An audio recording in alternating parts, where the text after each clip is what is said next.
ربنا ولا تحمل علينا إصرا كما حملته على الذين من قبلنا.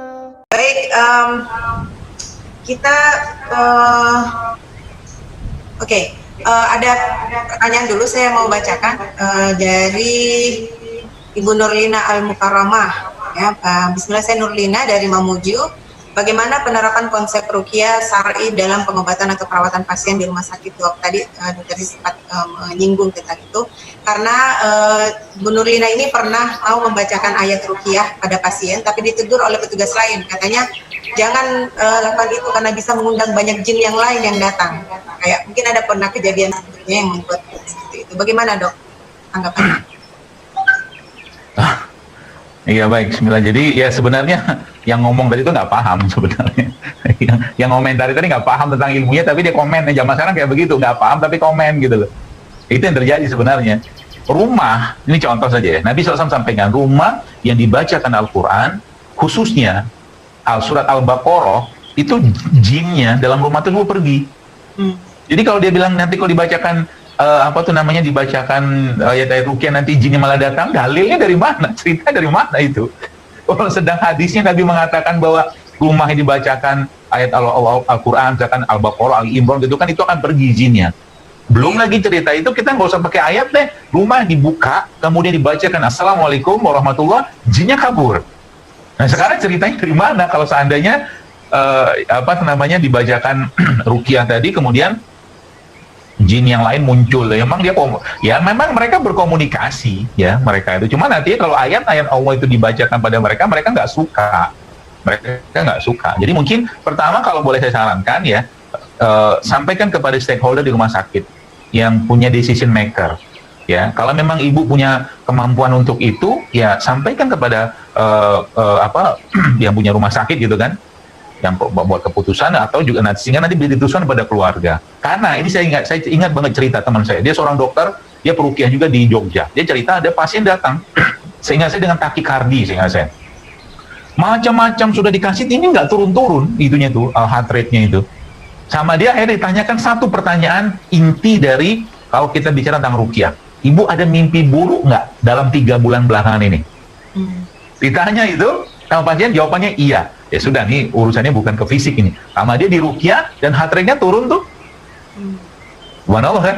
Seperti itu. Ini kalau ngerti, makanya kalau belajar ilmunya jangan setengah-setengah ya, dan minta support juga dari belakang yang pembuat keputusan gitu kan. Jadi termasuk juga pasien. Apalagi pasien zaman sekarang kan ya, kalau kita bicara ruqyah segala macam memang kan nggak lazim di kita, apalagi yang ngerjakan tuh dokter atau perawat gitu kan. Tapi ini kalau kita nggak mulai, kapan kita mau mulai menyampaikan agama Allah dan menyampaikan ayat-ayat Allah itu melalui kesehatan? Karena janji Allah kan sudah jelas, kata Allah, wa nunazzilu minal Qur'an ma huwa shifa rahmatul lil mu'minin, dan kami jadikan Al-Quran itu sebagai syifa, sebagai penawar, sebagai penyembuh, kata Allah dalam Al-Quran seperti itu.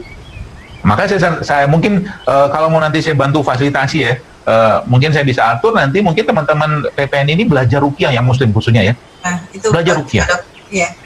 Ya, itu Masya Allah efeknya luar biasa Pak Bu. Saya berapa kali ketemu dengan ustadz yang beliau secara, jadi akhirnya kalau ketika mereka tuh meruqyah ya, orang yang meruqyah itu akhirnya kan iman mereka juga kuat ya.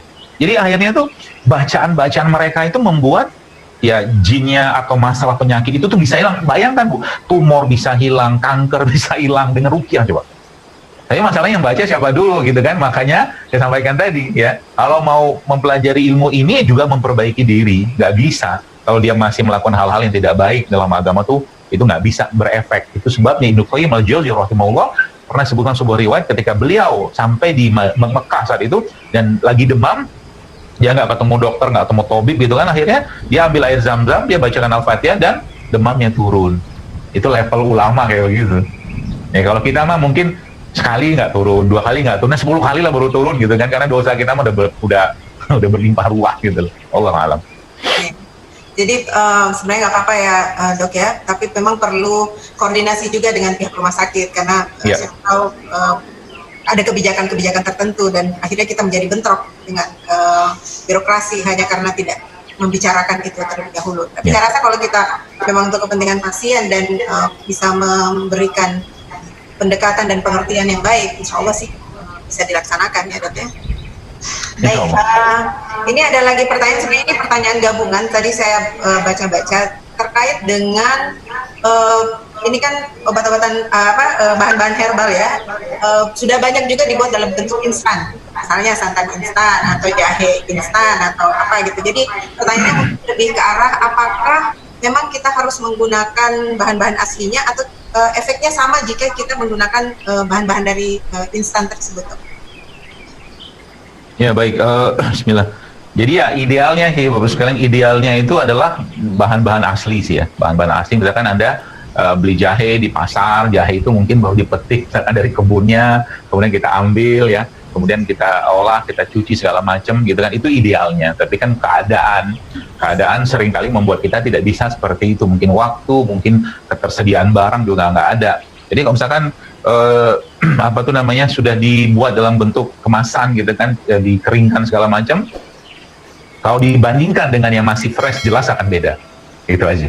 Semua pengolahan pada produk tertentu itu pasti akan mengurangi living enzyme atau enzim hidupnya. Ya, tapi tidak habis 100%, masih ada sisanya.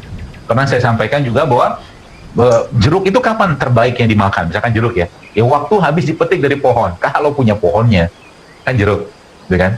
Paling bagus dipetik dari pohon, makan langsung. Itu antioksidannya paling tinggi. Dia baru diputus rahmatnya dari cahaya mataharinya Allah gitu kan. Kalau ada, tapi kalau tidak ada, ya sudah jeruk yang di pasar-pasar itu gitu kan. Nah kan proses oksidasi pada produk makanan atau herbal segala macam kan kelihatan dari warna kan. Makanya jeruknya awalnya hijau, kemudian kuning, lama-lama kan teroksidasi terus sampai dia menghitam. Jadi ya boleh nggak kita minum ya? Boleh aja, nggak masalah sih. Tapi kalau Anda bisa buat pagi-pagi, itu jauh lebih asik feelingnya. Anda pergi ke pasar, beli jahe, olah-olah, bikin di rumah, itu lebih apa ya, kayak ibu-ibu masak lah gitu kan. Ibu-ibu masak itu kan pakai perasaan gitu. Gitulah kalau kita udah bikin herbal, ya itu lebih seru buat saya, ya. Tapi insya Allah masih bermanfaat. Oke. Jadi kalau memang tidak bisa kita dapatkan, alternatif lainnya bisa menggunakan bahan instan. Tapi kalau masih bisa mendapatkan yang sumber aslinya, lebih baik menggunakan sumber aslinya. Gitu. Betul. Ya? Saya kira mungkin teman-teman ya, maksudnya kalau mungkin pagi-pagi sebelum dinas ya, mampirlah dulu ke pasar, belilah rimpang-rimpang rempah-rempah. Jalan kaki kan lumayan tuh 15 menit. Ya kalau jauh mungkin pakailah sepeda gitu kan. Nah, sebelum datang ke rumah sakit, kerja rumah sakit, nah bawa tuh minuman-minuman begitu. Nanti teman-teman tanya, ini apa ini? Ah gitu. Baru belajar JSR-an gitu. Oke. Baik, kita akan mengambil satu pertanyaan mungkin secara langsung. Tadi sudah ada Nurse Rashidin ya, Nurse Adia, bisa diarahkan? Ya, Nurse. Assalamualaikum warahmatullahi wabarakatuh. Waalaikumsalam warahmatullahi wabarakatuh. Ya, terima kasih waktunya, Nurse. Baik, Ya, mohon izin Ustaz Dr. Saidul Akbar ingin bertanya mengenai penanganan COVID-19 terkait dengan pengobatan Tibun Nabawi. Kira-kira secara ilmiah untuk pengobatan Nabawi untuk penanganan kasus COVID-19 bagaimana Ustaz? Mohon izin dok diberikan sedikit ilmu dan penjelasan. Syukran. Ya, jelas dok pertanyaannya? Ya. Oke, silakan. Baik, Bapak sekalian, Bismillah. Jadi kalau kita bicara tentang pengobatan Islam ya, mungkin Tibun Nabawi ya, sebenarnya tuh aspeknya itu sangat-sangat kompleks ya, aspeknya sangat kompleks dan ini tidak lepas dari perjalanan jiwa, iman, hati dari pasien itu sendiri gitu kan. Nah, tapi ya ada beberapa hal yang sering saya coba rangkum gitu kan. Pertama, konsep dalam Islam adalah menggunakan Al-Quran sebagai obat.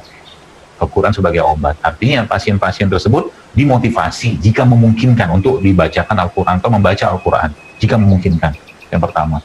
Lalu yang kedua, kalaupun tidak memungkinkan, maka ya perdengarkan Al-Quran sebagai rahmat dari Allah dan niatkan juga bacaan-bacaan tadi menguatkan jiwanya. Ya, seperti itu. Jadi kalau sudah kita banyak interaksi dengan Allah, maka sebenarnya apa susahnya Allah menyembuhkan sebenarnya. Cuman masalahnya adalah jauhnya manusia atau sang hamba dari Allah. Itu yang pertama Al-Quran. Termasuk juga ruqyah yang bisa dipakai. Jadi bukan buat buang jinnya, bukan. Jadi ruqyah itu bukan cuma sekedar buang jin, ya, tapi juga menguatkan hati, menguatkan jiwa, menguatkan iman dengan bacaan-bacaan tadi seperti itu. Kemudian yang kedua apa? Apa tuh namanya? Keluarga, motivasi keluarga untuk lebih banyak melakukan sholat, ya, sholat sunnah. Ya kan sudah jelas dalam Al-Quran sudah jelaskan. Ista'inu bisobri was sholat. Pertanyaan sekalian, sekarang kalau Anda lihat pasien-pasien yang sembuh dari COVID ini, apakah ada terapi spesifik? Nggak ada loh. Setahu saya nggak ada. Terapinya cenderung saja simptomatik aja kan gitu kan. Beberapa jenis antivirus yang diberikan setahu saya juga nggak pas-pas banget gitu loh. Setahu saya sih ya. Maka saya katakan lebih baik kita gunakan ikhtiar-ikhtiar langit dulu ya. Ada sholatnya, perbanyak keluarga untuk sholat, dan sampaikan pada pasien juga untuk jangan lepas sholat ya. Meskipun dia dalam keadaan sakit. Hatta meskipun cuma sekedar menganggukkan kepala, kalau seandainya nggak bisa ngapa-ngapain, kan gitu. Kemudian motivasi keluarga juga untuk melakukan sholat sunnah, ya, bisa juga. Sholat sunnah itu, Nabi SAW kalau ada masalah, beliau melakukan sholat sunnah. Karena kan pertolongan Allah itu turun dari sholat. Betul. Itu yang ketiga. Yang keempat, terus sekalian, sodako. Ya, motivasi keluarga juga untuk sodako. Karena sodako itu bisa mencegah bala, ya, segala macam lah, banyak keutamaan dari sodako itu.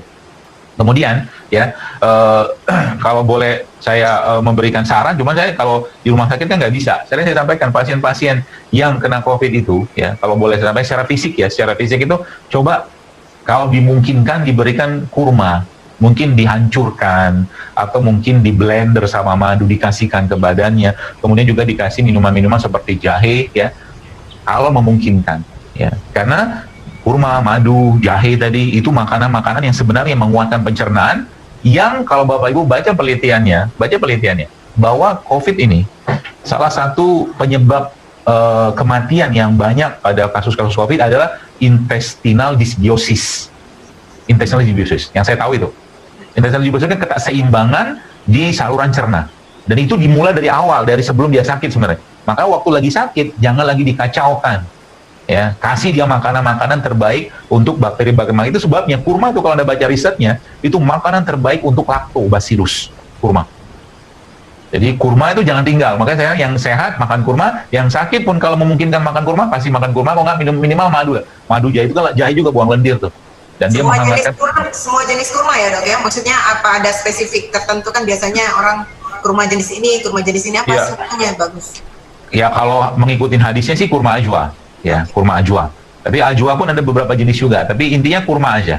Okay. Kayak sekarang ini kan lagi musim haji, sebenarnya kan di Saudi lagi panen kurma banget nih. Yeah. Masya Allah. Jadi Bapak sekalian, itu salah satu yang kita bisa berikan. Dan kurma ajwa itu kalau ngikutin sunnahnya, kata Nabi kan, barang siapa yang makan kurma ajwa 7 butir di pagi hari, narasi hadisnya begitu, maka dia tidak terkena sihir. Jadi kalau seandainya memungkinkan kurma ajwa itu di blender, dihancurkan, campurkan sama tempe mungkin. Ya, kalau pasien masih bisa makan, tempe kan probiotik atau fermented. Kasih makan pasien, kasih madu sedikit. Insya Allah menguatkan. Dan terus kan, apakah ini menjamin kesembuhan? Saya katakan tidak. Allah yang kasih sembuh. Kalau suatu obat kena penyakitnya dan sesuai dengan takarannya, dia akan sembuh dengan izin Allah, bukan karena obatnya. Gitu loh. Jadi kita kembalikan semua kepada Allah, bukan karena kitanya. Jadi jangan merasa kitanya obatnya, jangan. Allah semua. Itulah seperti itu ya. Itu salah satu saran saya sih ya, karena jahe pun dalam Tibun Nabawi juga termasuk salah satu yang sangat disarankan ya. Termasuk juga pernah saya share juga. Jadi setahu saya tahu teman-teman yang menangani COVID, karena kan saya nggak di rumah sakit ya. Salah satu masalah di COVID ini kan lendir kan. Ya lendir itu Anda harus buang lendirnya. Nah sekarang mau disuction, misalkan dia pakai ET gitu kan, disuction terus-menerus, sedangkan pembuat lendirnya juga masih banyak dalam badannya berupa eksudat apalah namanya saya lupa gitu kan. Itu kan bisa Anda tangani gitu kan. Misalkan kalau dia pakai sonde misalkan. Kalau memungkinkan, ini saya katakan makanya harus lintas ilmu ini. Ngomong ke orang gizi juga atau keluarga dibalurin jahe di sini juga bagus juga, menghangatkan. Jadi banyak ceritanya kalau mau diterapkan ya. Tapi kalau cuman sekedar kita, bukan cuma sekedar pada kondisi yang masih memungkinkan, itu saya, teman-teman saya yang COVID itu saya sarankan jangan tinggal habatus sauda, jangan tinggal jahe, jangan tinggal madu, jangan tinggal kurma dulu. Itu makanan terbaiknya buat pencernaan. Insya Allah cukup ya, seperti itu. Baik, terima kasih banyak Dokter Zee ya, karena waktu juga, mohon maaf kepada teman-teman yang masih ada pertanyaan mungkin, tapi insya Allah sebenarnya sudah terwakili tadi dari jawaban-jawaban atau penjelasan dari Dr. Zia. Kalau saya bisa simpulkan bahwa dalam era pandemik ini ya, urusan agama itu jangan dipisahkan dari kehidupan kita sehari-hari, harus selalu ditingkatkan, karena iman itu adalah imunnya kita dan imunnya kita adalah iman. Jadi salah satunya rusak atau salah satunya turun, yang lainnya bisa ikut turun ya.